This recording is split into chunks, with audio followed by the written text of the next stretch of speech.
Buenos días, doctores. El grupo expositor,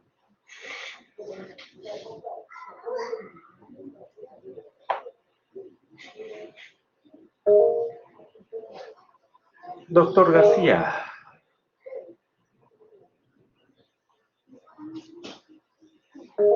Ajá.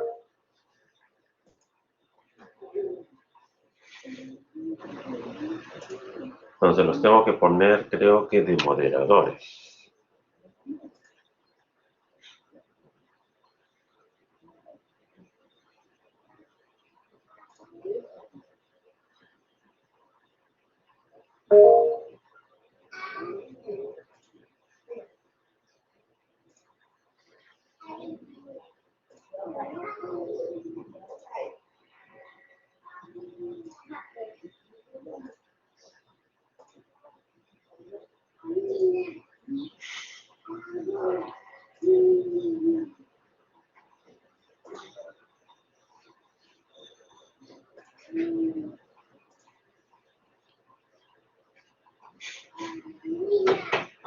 Muy bien, doctores, ya están, creo, todos de moderador.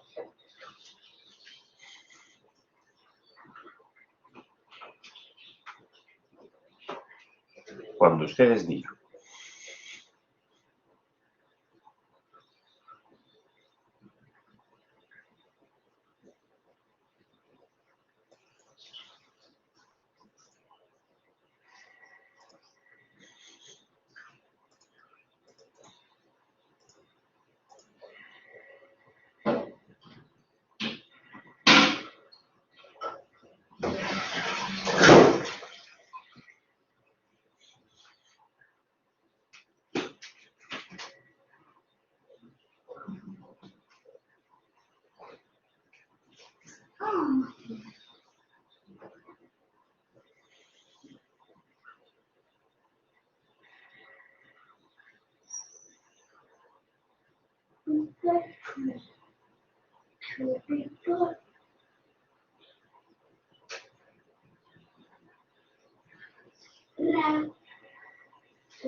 Sí, doctor, lo que pasa es que está cargando el archivo. Vaya, doctor, espero, no hay problema, no hay problema.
Ya está, doctor. ¿Podemos empezar? Donde ustedes digan. Ya, ok. Ya, doctor. Buenos días, doctor. Buenos días, compañeros. El día de hoy vamos a tratar el seminario número 4. Y bueno, también es el último del curso, ¿no? Va a estar a cargo de nuestro grupo, que es el grupo número 5, que está conformado por Álvarez Pérez Fabricio, Valdión Pinedo Jorge Luis, Flores Taquiri Meilín, Paredes Casanova Álvaro, Solís Mesa Luis Fernando, y bueno, quien les habla, García de su Alexander. A ver, primero vamos a iniciar con la historia clínica de este caso. Nos mencionan que es un paciente varón de 68 años de edad, es un adulto mayor, ¿no? Que ingresa al servicio por un tiempo de enfermedad de 2 meses, ¿no? Que inicialmente ha presentado fiebre, ¿no? Eh, Fiebre de 38, también adenopatías, petequias generalizadas y dolor articular, ¿no? Recordar esto, no es articular, no es un dolor óseo, ¿no? Y bueno, es atendido en Huancayo, ¿no? Eh, y que ahí le diagnostican que tiene púrpura trombocitopénica, ¿no? PTI. El cual le dieron como tratamiento prednisona y acitromicina, lo cual con este tratamiento tuvo una mejora en el cuadro, ¿no? Pero pasaron 2 semanas, ¿no? Y el paciente volvió con esta misma sintomatología. Sumado a esto, el dolor articular fue más intenso y más general. Presentó una palidez, ¿no? Tanto en mucosas como en piel. Y un día antes a esto, el paciente presentó melena, ¿no? Melena y hematemesis, ¿no? Que bueno, esto nos podría orientar un poco ya, ¿no? En una oportunidad, claro está, y ahí fue referido al hospital. Ahora, ¿qué podemos decir de todo esto? Bueno, si bien más adelante se va a tratar lo que viene a ser los síndromes y todo eso, pero con estas sintomatología, podemos pensar que hay por decir, una hemorragia, ¿no? Hemorragia digestiva alta. Mm, la palidez, ¿no? Podríamos estar pensando en un síndrome anémico. Puede ser a causa de esto o no, no se sabe, ya lo vamos a hablar más adelante. La presencia de fiebre nos puede indicar una infección, ¿no? Las adenopatías también, ¿no?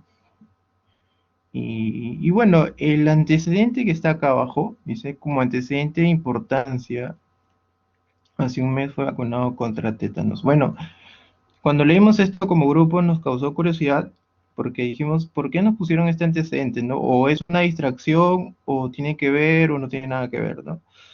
Se investigó como grupo y uno de mis compañeros y como posición, como el grupo, hemos planteado algo, no sé si el doctor luego de ahí nos corrige o está mal o está bien o no, no lo sé, pero encontramos el porqué de esto de acá, ¿no?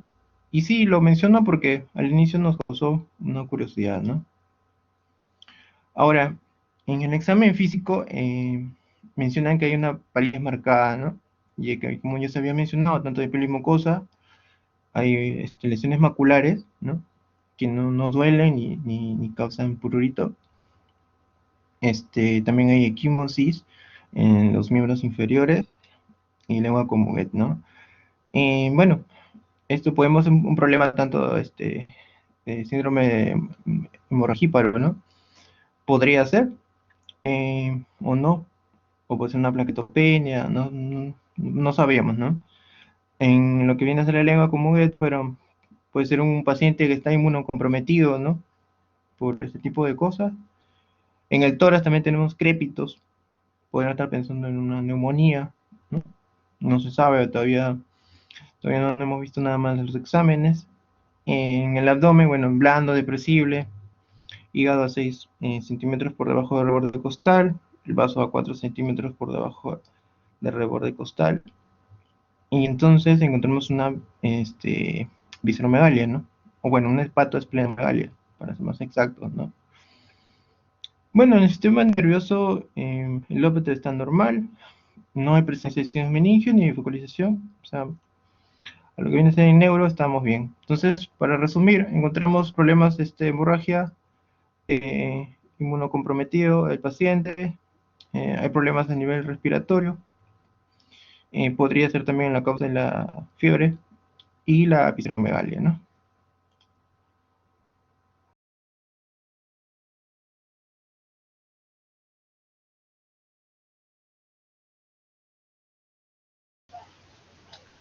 Continuando con la exposición, Una preguntita, doctora. planteamos ¿Alguna pregunta para el doctor? Los colegas presentes. Ok, supongo que no hay. continuando con la exposición, se plantearon los síndromes y problemas y en base a la sintomatología del paciente planteamos una neutropenia febril severa por la fiebre de 38 grados y los neutrófilos en 170 unidades internacionales.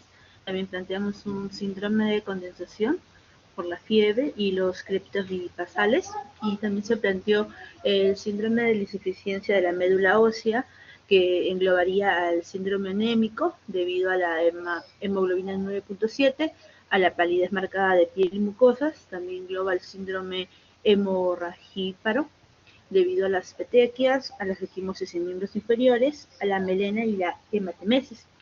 También dentro del síndrome de insuficiencia de la médula ósea están presentes las infecciones. En este caso, el paciente presentaba lengua con muguet y por la presencia de IFAS en el examen de orina, sospechábamos de una infección del tracto urinario, ¿no?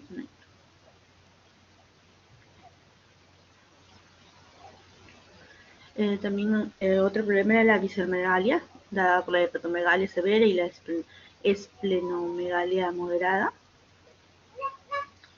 En base a los síndromes planteados, también a la historia clínica y la edad del paciente, nuestros diagnósticos presuntivos eran de síndrome mielodisplásico y también podríamos plantear una leucemia mieloide aguda. Para, para poder confirmar nuestros diagnósticos, el plan de trabajo pediríamos un hemograma, un perfil de coagulación, un aspirado de médula ósea, con mirograma inmunofenotipo, citogénica y un panel molecular. También pedimos un perfil hepático, un perfil renal, por la presencia de leucocitos en la orina y las hifas, una bioquímica general, electrolitos, un hemocultivo para las infecciones y radiografía de tórax por los creptos basales, un cultivo de cándida en cavidad bucal por el muguet y vitamina B12 y B8, B9.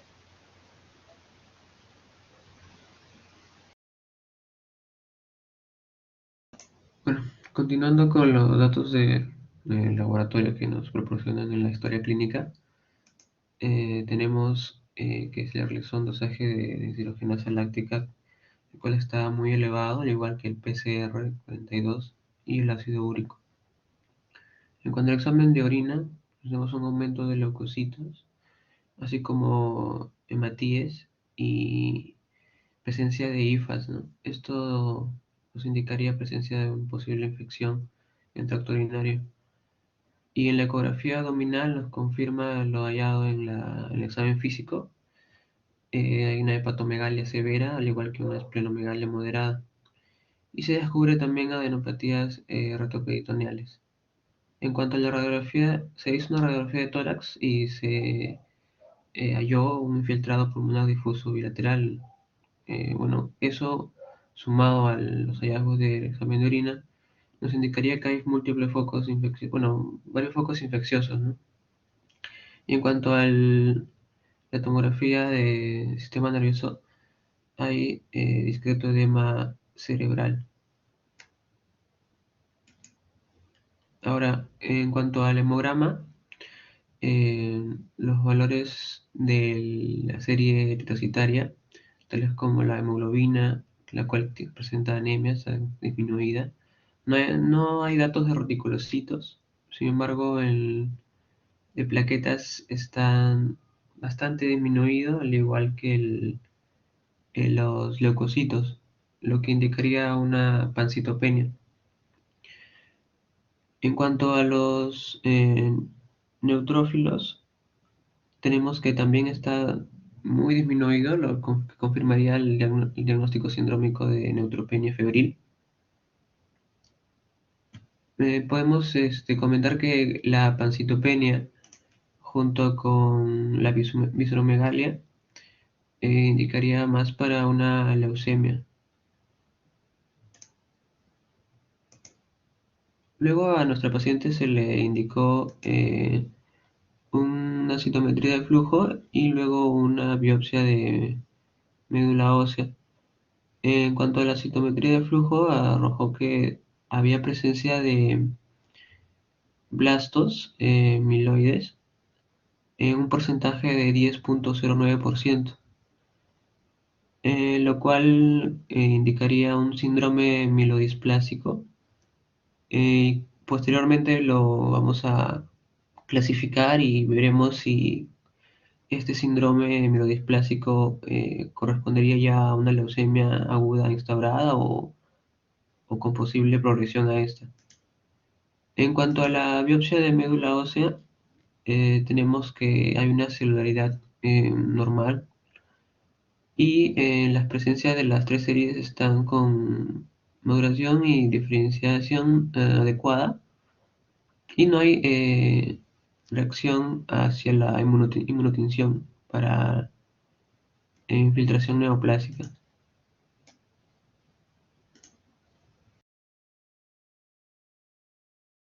¿Hasta allí alguna duda o pregunta por parte de los colegas?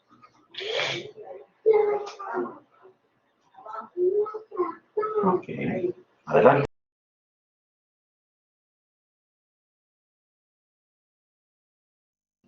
Bien, buenos días compañeros, buenos días doctor. Bueno, pasaremos a hablar un poco sobre nuestros diagnósticos presuntivos, empezando primero por el síndrome mielodisplásico. Hay que tener en cuenta que si bien el síndrome mielodisplásico constituye un grupo heterogéneo, ¿no?, de enfermedades clonales neoplásicas, pueden ser adquiridas en cuanto a las células progenitoras hematopoyéticas de la médula ósea. Si bien estas se van a caracterizar por una hematopoiesis inefectiva, con alteraciones tanto funcionales y morfológicas de los progenitores, va a haber un desarrollo de citopenias periféricas y la posibilidad de evolucionar a una leucemia mieloide aguda. Hay que tener en cuenta que este síndrome mielodisplásico puede clasificarse tanto como primario o de novo, cuando aparecen espontáneamente sin una causa que los desencadene, a diferencia de un síndrome mielodisplásico secundario, que estos son provocados por una exposición a quimioterapia, agentes alquilantes e inhibidores de la topoisomerasa, como también una terapia radiante o factores ambientales como puede ser el benceno y otros derivados. Hay que tener en cuenta que esta incidencia aumenta con la edad y aproximadamente se da en pacientes con 65 a 70 años al momento de su diagnóstico, ¿no? Entonces, vamos a tener en cuenta que siempre para este síndrome mielodisplásico siempre hay que tener una evaluación, ¿no?, de este y ver tanto si hay una presencia de citopenias y descartar estas causas secundarias de estas citopenias para sospechar en ese síndrome. Luego hay que ver a través de los exámenes de laboratorio, tanto el hemograma con recuento de plaquetas, un recuento de reticulocitos, ver el medulograma y tanto considerar la hemosiderina y sideroblastos, ¿no? A su vez, como la anatomía patológica de la médula ósea, ver el aspecto citogenético y la citometría, a su vez como el dosaje del EPO, como de las eritropoiesis, y los dosajes tanto de folatos, de B12, y para descartar otras patologías como las anemias, ¿no?, megaloblásticas o ferropénicas, ¿no? Y también la serología del VIH, ¿no?, que se podría intuir en otros linfomas como es el Burkitt. Una vez confirmado el diagnóstico, hay que tener unos criterios según nos presenta la Organización Mundial de la Salud. Y va a haber también tantos criterios mínimos como los voy a mencionar aquí. Bueno, estos criterios mínimos constan del diagnóstico de síndrome mielodisplásico. Tenemos primero lo que son los prerequisitos esenciales, comenzando con esta citopenia constante, ¿no?, en al menos una de las líneas celulares, que puede ser la eritroide, considerando una hemoglobina menor a 11 gramos. El aspecto granulocítico menor de neutrófilos menor a 1.5 o megacariocytica, ¿no? Tanto las plaquetas menor a 1000. Tener en cuenta tanto excluir otras enfermedades, ¿no? Hematológicas o no, como causa primaria de la citopenia, y viendo los criterios decisivos, ¿no?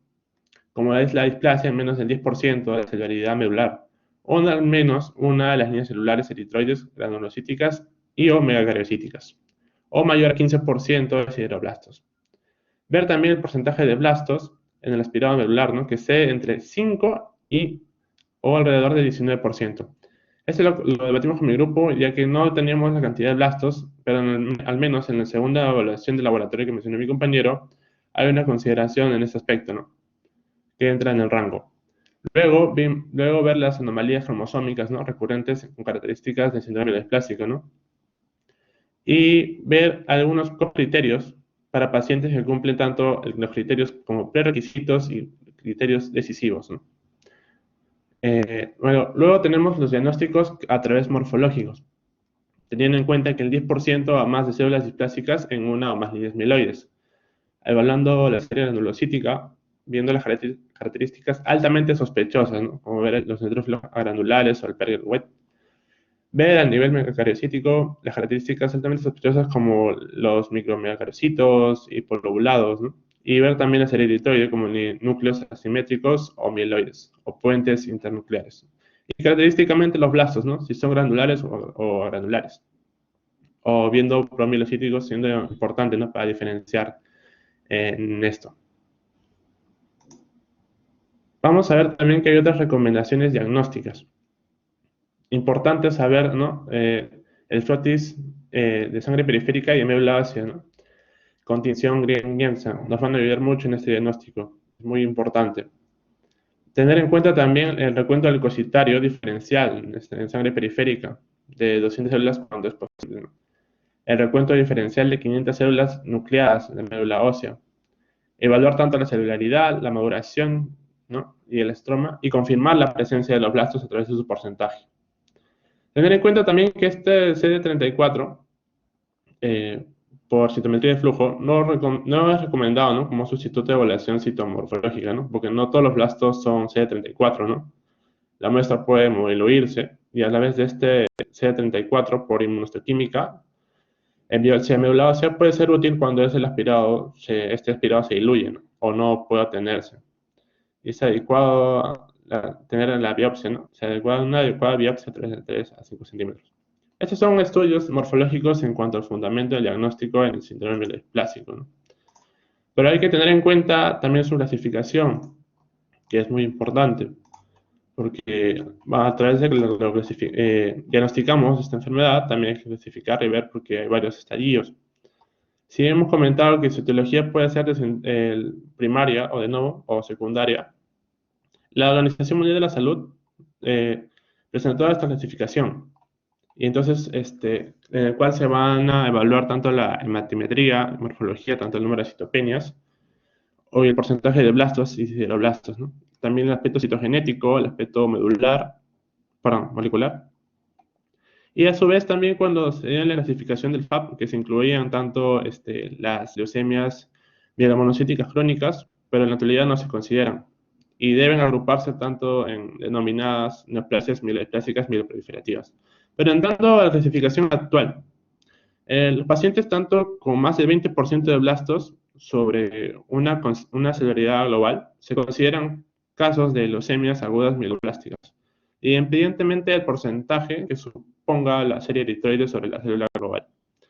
Hay ciertos casos que se han denominado tanto como pueden ser el denominado síndrome 5Q del brazo largo, que es muy característico en el síndrome mielodysplásico, ¿no? Esa lesión del 5Q. ¿Qué tiene que ver este término? Bueno, pues aquí es de carácter histórico, ya que se reserva en casos de síndrome mielodysplásico que presentan anemia, en este caso macrocítica, trombocitosis, menos del 1% de blastos en la sangre periférica y al menos 5% en la médula ósea. Es muy frecuente, teniendo en cuenta también nuestro paciente, que hay que tener en cuenta la manifestación clínica. La sintomatología de este síndrome se trata tanto en procesos que suelen observarse como en pacientes con edad avanzada como de nuestro paciente. Y si bien esto va caracterizado con el síndrome de insuficiencia medular, tanto que vamos a ver lo que comentó mi compañero, el síndrome anémico, hemorrágico y aumento de las infecciones, esta citopenia es muy común, ¿no? Tanto en esta anemia. Y va a predominar en la sintomatología, tanto también como los síntomas generales, como pueden ser la astenia, la anorexia, ¿no? O un malestar inespecífico.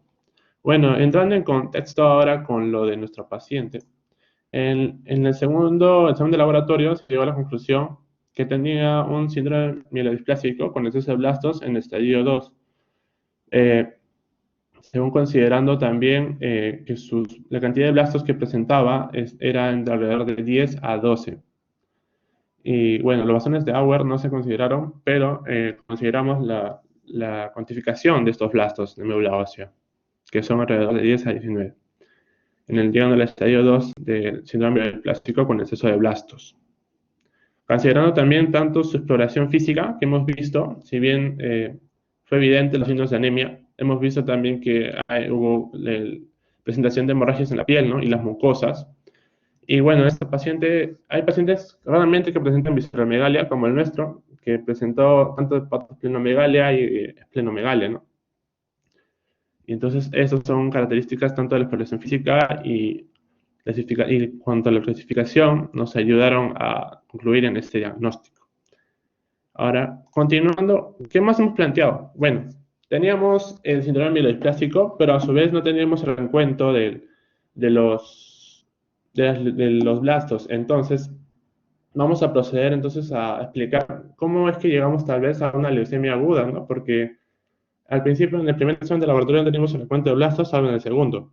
Entonces, procedemos a ver si era un típico de un caso de leucemia aguda. Teniendo en cuenta que en la leucemia aguda, en sí ya sabemos que es una proliferación clonal que puede darse, ¿no? De las células propulsoras hematopoyéticas, pero a nivel de blastos, que pueden presentarse básicamente el 1 al 100%, siempre debe haber esta presencia de blastos en las leucemias agudas, ¿no? Teniendo en cuenta también, como explicó el hemograma, mi compañero, la presencia de basófilos fue mínima y los linfocitos no fueron relevantes, ¿no? Considerando una posible leucemia aguda. Pero a su vez también hay que ver el aspecto clínico, ¿no? Porque nuestro paciente estaba en un rango de anemia, una hemoglobina baja, tenía este recuento de plaquetas que también era bajo, y tenía también el recuento de leucocitos también que eran bajos, presentando una pancitopenia más frecuente en estas leucemias agudas, añadida a la visceromegalia presentada por el paciente. Ahora, también, ¿cómo diferenciamos la leucemia mieloide crónica, ¿no? Teniendo en cuenta que en el segundo examen de laboratorio que se presentó, el paciente presentaba también esta cantidad de blastos, pero ¿qué pasaba? Que en las cantidades de basófilos no llegaban a esta cantidad presentada mayor a 5.000. Los basófilos eran alrededor de 50 aproximadamente. Entonces, y los linfocitos, bueno, no fueron relevantes en este caso. No llegamos a la conclusión de que podría cumplir con los criterios de mieloide crónica. Pensando ahora en una leucemia linfoide crónica, bueno, aquí normalmente no se presentan los blastos y tampoco los basófilos, y normalmente que deben presentarse básicamente la cantidad de linfocitos mayor a 5.000. Entonces, concluimos que tampoco no podríamos llegar a una conclusión de leucemia linfoide crónica, ya que en este paciente sí se nota que hay presencia de blastos, ¿no? Entonces, no cumpliendo con los criterios y además que sí hay presencia de basófilos. Ahora, teniendo en cuenta a su vez también el diagnóstico diferencial que ya lo va a comentar mi compañero de los linfomas, hay que tener en cuenta que estos básicamente no llevan como una característica la presencia de blastos. Entonces, no hay una presencia de blastos en los linfomas, ya que, entonces, concluyendo que nuestro paciente, ya que sí presenta blastos, no podemos concluir en un diagnóstico de linfoma. A su vez, que teniendo en cuenta que la clínica de los linfomas tienden a tener esta presencia de las adenopatías, ¿no? Los síntomas B que son característicos, y también en ciertos casos que pueden ser frecuentes la esplenomegalia que sí presenta nuestro paciente, pero nuestro paciente no está caracterizado con una sintomatología tipo B, ¿no? Como es la fiebre, la sudoración o la baja de peso. Añadido a su vez que también en los linfomas no vamos a ver esta presencia de basófilos ni de linfocitos, que no es relevante en estos casos, ¿no? Entonces, hasta aquí, digamos que podríamos plantear también en este caso un diagnóstico de leucemia aguda en este paciente.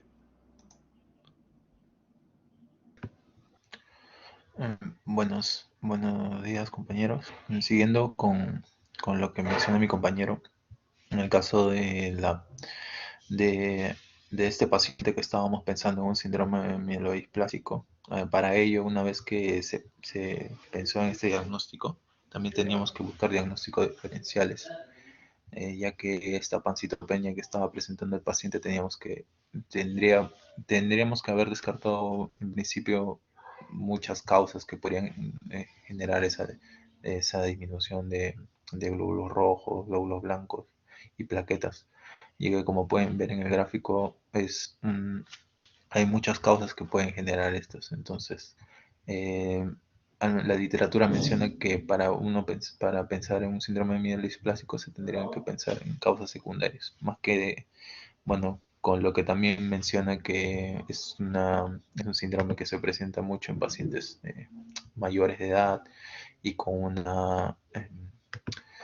y, y con una leucopenia que no es que remite con el tratamiento, o sea, como que se sigue manifestando. En el caso de este paciente, como que se le había dado, al inicio se le había dado tratamiento como para un PTI, pero igual siguió con manifestaciones de fiebre y también con los síntomas que estaba presentando. Entonces, en este caso, se tendría que, bueno, primero descartar las causas diferenciales en la disminución de las series. Bueno, también en el caso de una mieloma mielodisplásico hipoplásico, también estaban dos posibilidades que son diagnósticos diferenciales, tanto sea la aplasia medular como la leucemia aguda hipocelular. En el caso de la aplasia medular es un síndrome mielodisplásico hipoplásico que hay displasia y hay alteraciones citogenéticas que son raras en la aplasia medular, que son al 5%.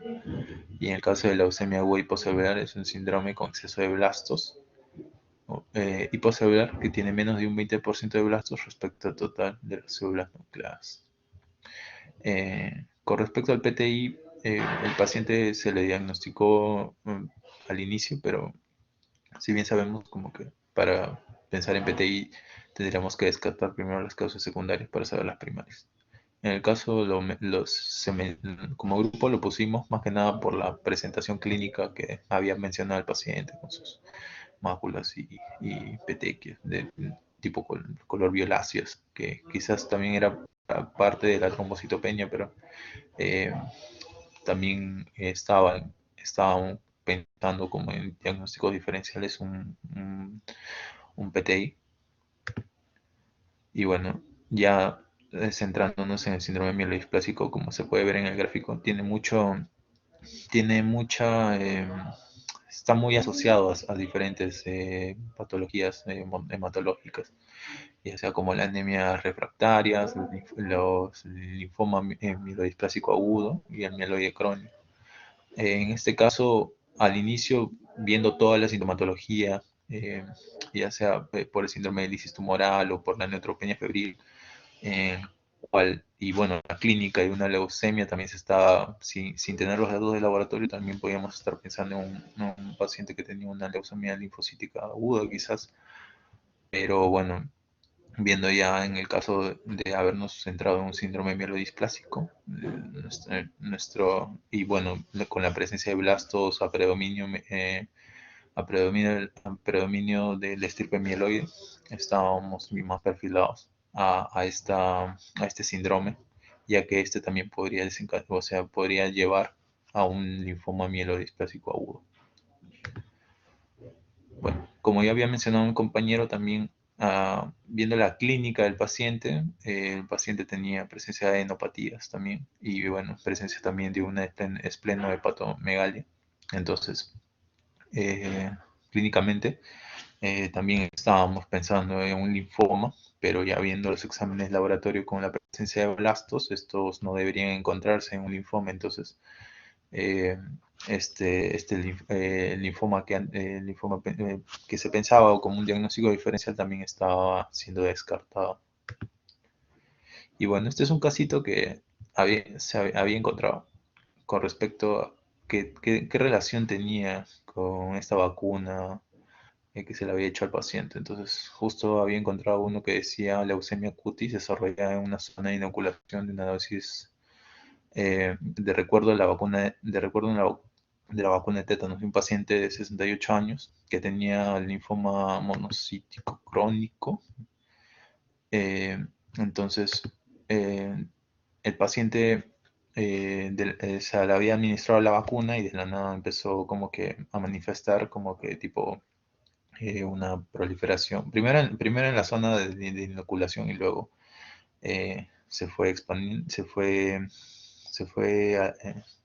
expandiendo alrededor de la caja torácica y bueno, tenía como que presencia de máculas y todo.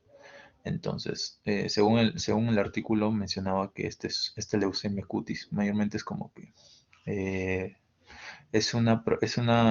como un tipo, lo entendí como si fuera un tipo de reacción que se da por la presencia de algún desencadenante que puede ser en este caso una vacuna del tétanos, que tiene que ver mucho con la presencia, para que esta se dé también tiene que ver una presencia de que el paciente tenga alguna alteración hematológica. Y en el caso más frecuente, el que esté más ligado a esta es como que esté más en la serie, en la estirpe mieloide. Entonces, este paciente con el que teníamos cumplía también. No decimos que posible, o sea, no descartamos porque no se le hicieron los exámenes para descartar una leucemia cutis, pero en el caso de que si este paciente pudo haber tenido alguna relación con esa vacuna de tétanos, bueno, sí, al menos sí encontramos bibliografía con respecto a que posiblemente puede tener una relación esta de leucemia de estirpe mieloide con la inoculación de la vacuna de tétanos.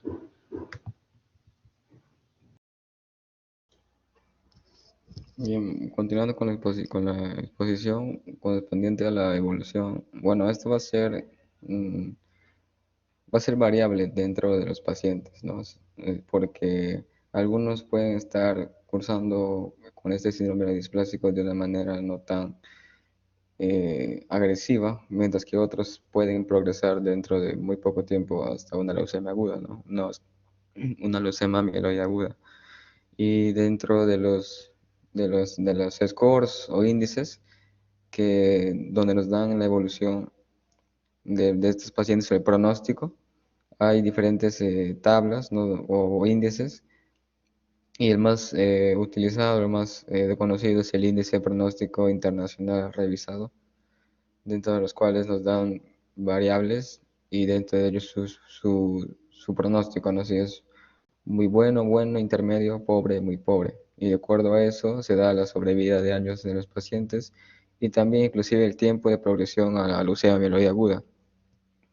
Dentro de estos está lo que es el riesgo citogenético. Bueno, en estos pacientes va a haber alteraciones citogenéticas en este síndrome mielodisplásico, en los cuales también se va a clasificar, ¿no? Como muy bueno, hasta muy malo. Dentro de ellos tiene un puntaje.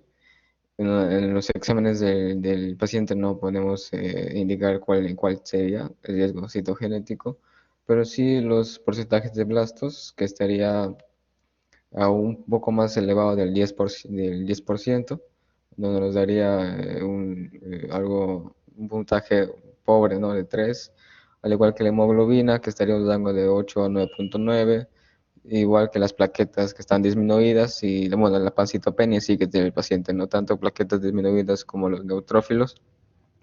A este paciente lo podríamos catalogar como un riesgo alto o inclusive muy alto, pues, sin tener el riesgo citogenético, ¿no? Que se debe hacer exámenes auxiliares para esto también, porque es importante para el pronóstico de estos pacientes, de acuerdo a qué alteración tiene. Pero estaría en el riesgo alto y muy alto, ¿no? Y estos dos son importantes porque la media de sobrevida es poco tiempo, al igual, pero el tiempo de progresión a una leucemia mieloide aguda también se da en muy poco tiempo en estos pacientes. Y en el caso de ya enfocándonos en este paciente, ¿no? Sería que estaría un riesgo muy alto, ¿no? Bueno, correspondiente al tratamiento, hay enfoques de acuerdo a esta score, ¿no? Sobre un riesgo bajo o riesgo alto, ¿no? Dentro del riesgo alto, bueno, está la sobrevida es menor a 1.5 años, ¿no? Con un alto porcentaje de transformación, como mencioné, a una leucemia aguda. Y bueno, los objetivos de tratamiento en este tipo de riesgo es prolongar la sobrevida del paciente y de atrasar la progresión a la leucemia aguda. Dentro de las opciones de tratamiento están lo que es la quimioterapia intensiva, el tratamiento hipometilante, el trasplante halogénico de la médula ósea. Y dentro de la quimioterapia intensiva está lo que se utiliza los fármacos de citarabina y antraciclinas, es una opción. Dentro de los tratamientos de hipometilante hay dos fármacos que están aprobados por la FDA, que es la azacitidina y también lo que es la decitabina. Y también está por último lo que es el trasplante de progenitores hematopoyéticos, ¿no?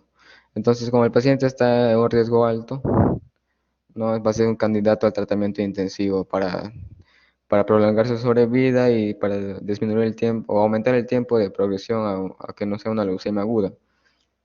Y tienen que hacer entonces un estudio de la citogenética del paciente, ¿no? Un HLA para buscar el donante. Entonces va a estar categorizado en lo que es si es alto riesgo con donante o sin donante y bajo con o sin donante. En el caso de alto riesgo con donante, se tienen que medir los blastos en médula ósea. En el caso del paciente está un poco más por encima del 10%. Entonces se tendría que aplicar lo que es la azacitidina o el trasplante de progenitores hematopoyéticos o azacitidina seguida del trasplante o inclusive lo que es la quimioterapia que mencioné seguida de trasplantes de progenitores hematopoyéticos. Pero si es alto riesgo sin donante, se tiene que utilizar lo que es la azacitidina. Pero si hay un fallo en esto, ya tiene que utilizar lo que es la quimioterapia o un ensayo clínico. De acuerdo también a esto, se tiene que ver si hay un bajo riesgo con donante o sin donante. Correspondiente al bajo riesgo con donante, también se vienen los blastos en médula ósea.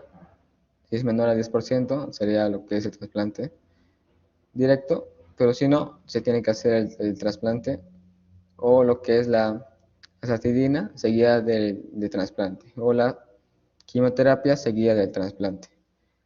Y si es bajo riesgo sin donante, se hace lo que es el tratamiento, las drogas hipomedilantes, azacitidina o la quimioterapia. Y por último, bueno, estos pacientes tienen riesgo como algunos fallecen antes de progresar a lo que es progresar a la leucemia aguda. Y dentro de esas comorbilidades o causas de muerte están las infecciones, ¿no? Por la neutropenia que ellos tienen, por las infecciones que ellos pueden tener, ¿no? Y dentro del tratamiento también se debería dar antibióticos, ¿no? De amplio espectro, dentro de ellos carbapenems o inclusive piperacillina tazobactam. O si está otros antibióticos como aminoglucósidos, donoflurquinolonas y o vancomicina. Bueno, sería todo. Bueno, ¿alguna duda, pregunta? La doctora Angelit Rubio había hecho una pregunta, o escrito una pregunta. ¿Se tratan de hemorragias en la piel o moretones?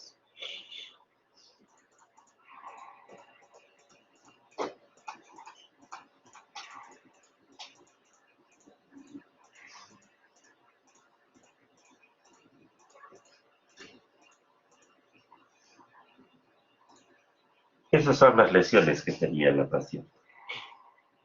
Parecen pequeñas. De hecho, es no infrecuente que los médicos confundan estas lesiones con petequias, pero se diferencian de otras de las petequias en que estas son elevadas. Sobre todo en la fotografía de la espalda se puede notar que tienen elevaciones. Dos, no son centrífugas. Las petequias aparecen en manos, pies, piernas. Son distales. Son centrífugas. En cambio, las lesiones que ven allí son más propias del tronco y tienen una distribución. Si ustedes pudieran, por ejemplo, de la espalda parece que tuviera alitas, ¿no? Respeta la escápula. Y las que ven ahí en la pierna están en las zonas de fricción. Pero no tanto, no lo abundan mucho en las zonas del muslo, la cara anterior o posterior mismo. Las petequias no duelen, tampoco estas de aquí, pero su principal diferencia es esa. ¿Con qué más se suelen confundir? Con herpes. Es muy frecuente. Sin embargo, eh, el herpes no es bilateral, es unilateral. Hay muy pocos casos de herpes bilateral, pero así contaditos con el dedo de la mano y no corresponde a esto. Esto es una leucemia cutis. A esto hace referencia el artículo del doctor que decía leucemia cutis que le encuentran en una cicatriz por BCG. También se le llama leucemias. Ahora, no solo tienen esta forma, esta apariencia, hay otras presentaciones más escandalosas, pero digamos, esta sí es una leucemia, o leucemia cutis, que forma parte de una leucemia aguda, la manifestación cutánea. Moretones, no se ven moretones, aunque podría haberlos, en este caso no, pero sí es posible que puedan haberlos. ¿Alguna otra duda, pregunta?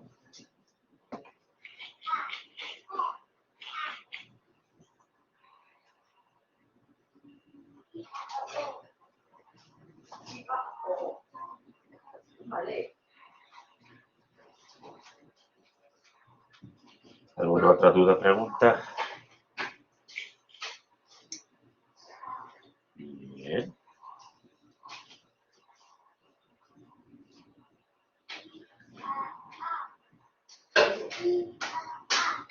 Ah, exacto.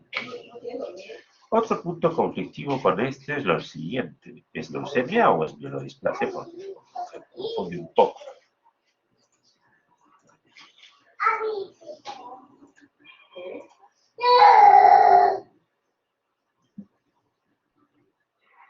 En este hemograma blastos, bueno, no aparece, pero es posible que no haya blastos.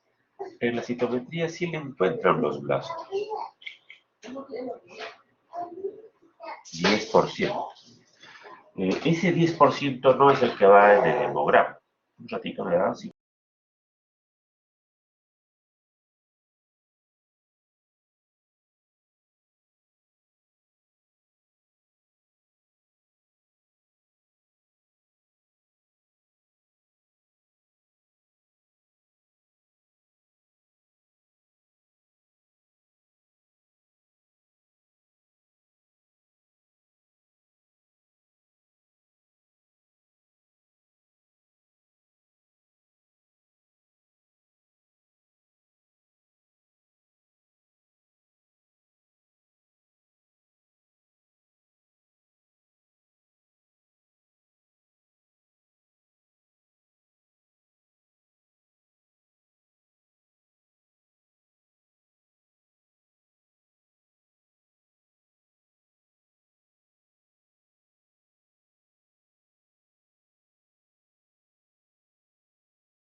En este hemograma no figuran blastos. El porcentaje de blastos que hay aquí es 0. En cambio, en el mielograma, en el aspirado de mielo, en la citometría de flujo que se hace en la médula, ahí sí encuentran los blastos 10%. ¿Por qué no se le hizo mielograma? Porque no siempre es posible aspirar. Muchas veces no hay suficiente muestra y se tiene que priorizar. Y se prioriza generalmente la citometría, que es más exacta que el mielograma. Entonces, de acuerdo a esto, es una mielodisplasia. Casi leucemia, con el exceso de blastos ya es casi una leucemia, pero técnicamente es una mielodisplasia. ¿Las mielodisplasias pueden tener leucemia cutis? Sí. Cuando están transformándose, cuando los blastos aún no han llegado al 20, pueden tener manifestaciones de leucemia. Ahora fíjense en la biopsia. Se le hizo una biopsia de hueso porque no había muestra para aspirar, no había mucho. Entonces el poquito de sangre se dio para ahí y entonces para hacer la biopsia. Y en la biopsia solo destacan que la celularidad, bueno, pues está casi normal. No hay nada. Para efectos prácticos, nada. Incluso le hacen inmunistoquímica para linfomas y para proliferativo y nada. En el caso de las neoplasias hematológicas, las biopsias de hueso no son siempre decidoras. Muchas veces tiene que ser otro tipo de pruebas. Entonces, en conclusión, si es un síndrome mielodisplásico, en transformación, antes había esa clasificación, ahora ya no hay. El reemplazo de la categoría en transformación se pone en exceso de blastos y como tal sí es posible que tenga manifestaciones clínicas de una leucemia, es decir, esta infiltración cutánea. ¿Alguna otra duda, pregunta?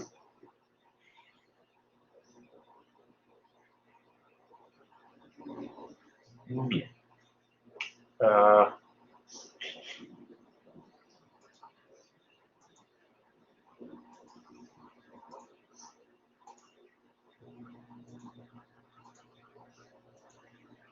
Esto de acá, quiero recalcarlo, la doctora que lo hizo, el grupo que lo hizo, me parece muy bueno. El que haya reconocido que el paciente tiene una neutropenia febril es algo muy bueno. Este seminario no era el objetivo mucho hablar de la mielodisplasia, de su tratamiento, que al final de cuentas se habrán visto que el tratamiento no sirve. Le da trasplante, le da satioprina o mezclando las dos menjunjas, igualito se muere. Para técnicos, para efectos prácticos, no sirve. Sí me interesa el que puedan hacer lo que han hecho ahora, esta parte de los síndromes, donde han puesto neutropenia febril, y donde han puesto otro gran síndrome, el de síndrome de insuficiencia de médula ósea, es decir, de pancitopenia. Pancitopenia no es un término clínico, es un término de laboratorio, un hemograma. El término clínico es síndrome de insuficiencia de médula ósea y se han dado cuenta que lo sacan a través de la palidez, del cuadro hemorragíparo y de la infección en lengua común. Eso es muy bueno, que se puedan discriminar, darse cuenta cuando están frente a un síndrome de falla medular.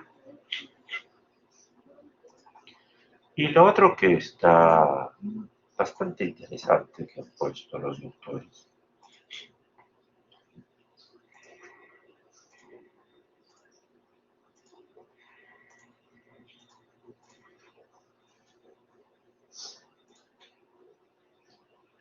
muchas cosas de mielodisplasia no se les menciona, a pesar que está en el sílabus, porque no es una entidad muy frecuente y porque todavía sigue siendo considerado en gran parte de los casos una especie del cajón desastre donde uno puede encontrar muchas cosas. Aquello que yo no entiendo lo clasifico como mielodisplasia. Los alumnos y los médicos no les queda muy claro, porque no se desarrolla mucho el tema, ¿qué es una mielodisplasia? ¿Cómo la veo? ¿Qué debo ver aquí? Se han guiado de una guía española. No es la mejor, pero sí es la más académica. Es más fácil de entender que las versiones gringas. Cuando pienso en mielodisplasia, y este es mi segundo objetivo de este seminario, ¿cuándo debo pensar en mielodisplasia? Primero, debo tener alguna citopenia, bien sea anemia, plaquetopenia o más rara vez leucopenia. Pero si viene por anemia o plaquetopenia o una combinación de estas, debo evaluar estas pruebas. Un ratito.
Ahora sí retomando. Entonces viene el abuelito, casi siempre es un abuelito, con su anemia o plaquetopenia. ¿Qué debo pensar? Que la anemia es carencial, que debo pensar que la plaquetopenia es PTI y otras causas. Nunca se me ocurre decir mielodisplasia a la primera. Entonces, para eso se le pide los reticulocitos, el dosaje de vitaminas, la eritropoyetina, ver si tiene alguna infección. Y cuando todo me sale normal, ahí digo, de repente es una mielodisplasia. Es decir, la mielodisplasia nunca va a ser un diagnóstico de primera opción, siempre es de descarte. Lo mismo se aplica para las preguntas. Es muy probable que ahora en este examen teórico que van a dar, creo que el lunes, no les pregunten mielodisplasia, pero sí les van a preguntar en el ENAM. Nunca debe aparecer, nunca deben marcar mielodisplasia como respuesta. Va a figurar dentro de las opciones de muchas preguntas en el ENAM, pero nunca la marquen porque nunca es una respuesta primordial o que tenga relevancia. Siempre debe ser la última de mis opciones. Una vez que ya tengo todos los datos y todo me ha salido normal, pienso en mielodisplasia y en ese caso recién hago estas pruebas o criterios de mielodisplasia. Eso es lo que quería, la segunda parte que quería resaltar de la exposición y de este seminario. ¿Tienen alguna duda o pregunta?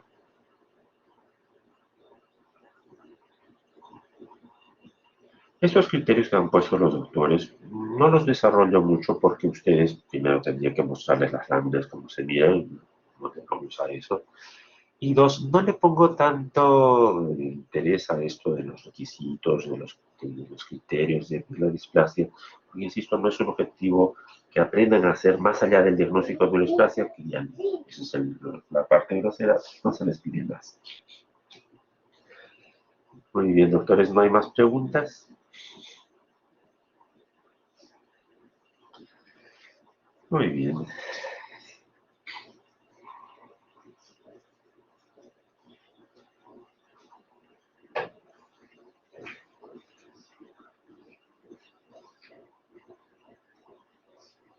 Si no hay más preguntas, entonces, sobre lo de la Ah, sí. Ahorita podemos hacer un cuadro comparativo de mielodisplasia y leucemia aguda. Sobre la vacuna del tétanos. Sí existen casos así aislados de chiripa, de coincidencias, de que me pusieron la vacuna y me enfermé, la vacuna me dio el cáncer. Sí existen, pero es que son simplemente coincidentes. No significa que una vacuna del cáncer. Pero es que a veces suceden las coincidencias en que te vacunaste de COVID y 2 días después se te diagnostica leucemia. Hay esa posibilidad. Son solo coincidencias, pero no que tengan causa-efecto. Las vacunas no tienen nada que ver con cáncer. Pero sí, más de una vez ustedes van a enfrentar personas, pacientes que tienen esa creencia. Van a ver. Diferencias de mielodisplasia, leucemia aguda. Bien.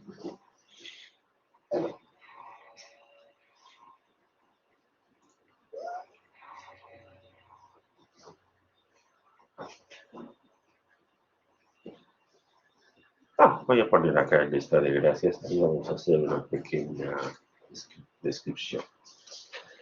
Yo les diría 3 diferencias groseras, pero suficientes para entender. Número 1, los síndromes mielodisplásicos no son frecuentes y no son primeros diagnósticos.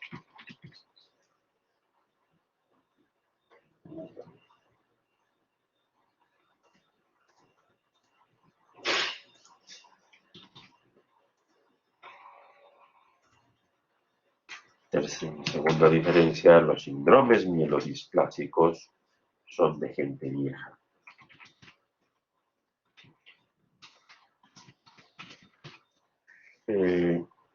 Sí hay mielodisplasias en jóvenes, pero son cosas muy raras, muy raras.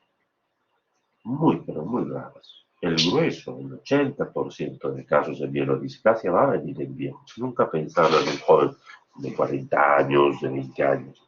A pesar que así existe para un médico general, no es necesario. Y la tercera gran diferencia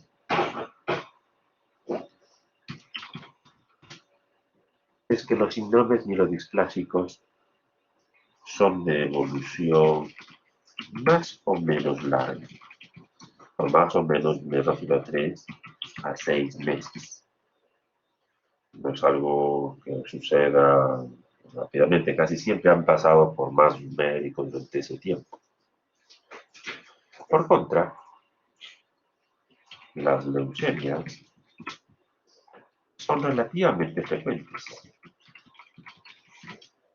y sí son primera opción diagnóstica, o deben ser. Se les ha pedido que en un hemograma sí sepan diagnosticar eso. Las leucemias, si bien es cierto, dan a viejos, también son frecuentes en los jóvenes. Recuerden que la leucemia linfoide aguda es la neoplasia más frecuente en niños, es el cáncer más frecuente en niños. Y la evolución de las leucemias agudas siempre es menos de 3 meses. No tiene un tiempo de enfermedad más largo.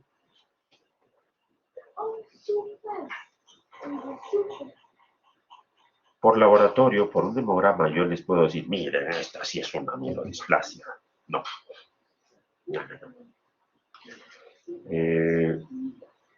Por hemograma, ustedes pueden encontrar una leucemia, porque tienen la sangre.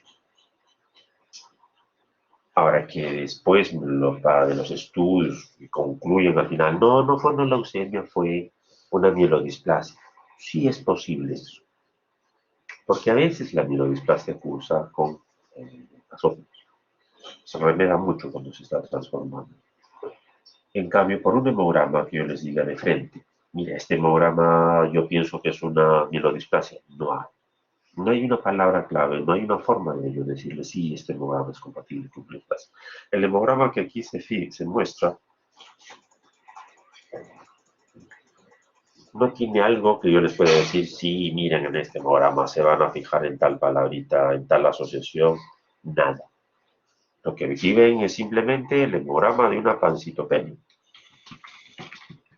Vale, y se acabó. ¿El volumen me dice algo? No, pues el volumen está normal. Ah, pero es una pancitopenia central, pero fíjese, tiene más linfocitos que neutrófilos. Debo pensar aplasia. Sí, podría usted pensar en aplasia, porque se les ha enseñado a eso, y que después usted dice, esta es una aplasia por el hemograma, pero al final se concluye, no, no fue una aplasia, fue una mielodisplasia. Fíjense, piensan uno y terminan en otro mielodisplasia, es muy diferente. Pero este no tiene blastos, no tiene blastos y terminó siendo mielodisplasia. No siempre hay blastos, no siempre hay algo que les diga que es mielodisplasia. Insisto, mielodisplasia por hemograma nunca es su primera opción. Estoy en emergencia, en triaje de emergencia, este viejito tiene este hemograma, está en mielodisplasia. No, eso es fantasía. Eso se hará con el paso. En el caso del linaje, si presenta una lesión, solo presentan blastos. Ok. Eso lo vamos a aclarar un poquito con esto. Vamos a volver a hacer acá un gráfico. Esto de aquí. Esto es médula ósea y esto es sangre periférica. Esta es una célula madre de leucemia aguda que se mete a la médula ósea y se llama blasto, mieloblasto. Y los mieloblastos originan más blastos. Y estos blastos, más blastos. Y estos blastos salen en la sangre periférica. Y mientras van saliendo van matando todo lo que encuentran a su paso. La mielodisplasia no, la mielodisplasia es diferente. ¿Qué hay en la mielodisplasia? Tiene una célula madre de mielodisplasia que se mete a la médula y es un blasto. Okay. Mieloblasto, hasta ahí se parece. Pero yo suelo hacer la comparación con una familia disfuncional donde una mamá ha tenido 3 hijas, mamá soltera. La primera hija es una hija, una maravilla de hija. Ella crece, madura, se vuelve profesional y termina siendo un polimorfo nuclear. Es la hija que trabaja, estudia, mantiene la casa, es un amor de mujer. En fin, la segunda hija es la hija, la mala de la familia, ¿no? Esta hija dice, es envidiosa, dice, oye, mi hermana tiene plata, no me da mi plata, no me apoya, lo cual es cierto. Nunca trabaja.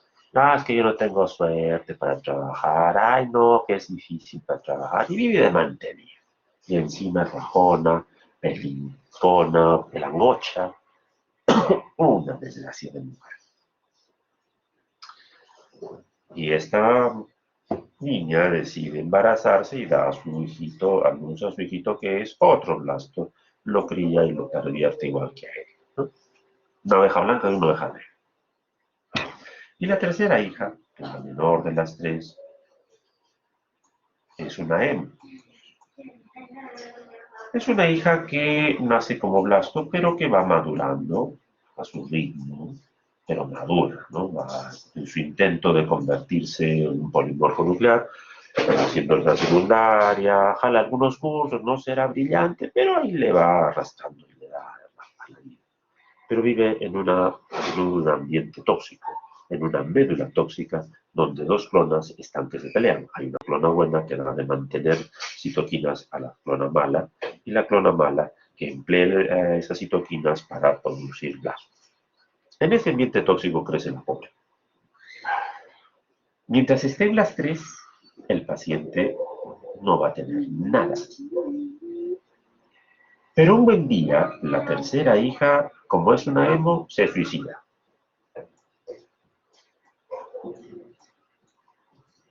Y el suicidio se llama apoptosis. Cuando aparece la apoptosis, decimos, esto es un síndrome mielodisplásico. El síndrome mielodisplásico se caracteriza porque hay una clona que ha empezado una masiva apoptosis, una clona normal, remanente, y una clona maligna, remanente. Cuando desaparece toda la clona por apoptosis, entonces esta clona mala, la mala de la película, saca el cuchillo y mata a la madre. Mata a los que puedan quedar vivos de acá y mata a la hermana mayor. Y entonces decimos, en ese momento, cuando solo queda esta clona, esto se convirtió en una leucemia aguda. Cambio de nombre. En la leucemia aguda original no hay nada de esto. Viene de blasfito, viene siendo blasto. En la mielodisplasia no. En la mielodisplasia hay un buen tiempo. 6 meses, 1 año, 5 años, hasta 10 años, donde hay apoptosis. Y ahí se llamará mielodisplasia. Cuando se acaba la apoptosis y solo quedan las dos clonas, gana la mala y se llama leucemia aguda. Esa sería la otra diferencia en cuanto a su patogenia. ¿Alguna otra duda, pregunta?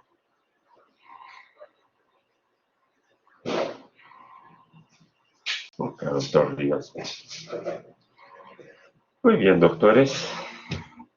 Hasta aquí llegamos. Que tengan buena suerte para su examen el día de mañana.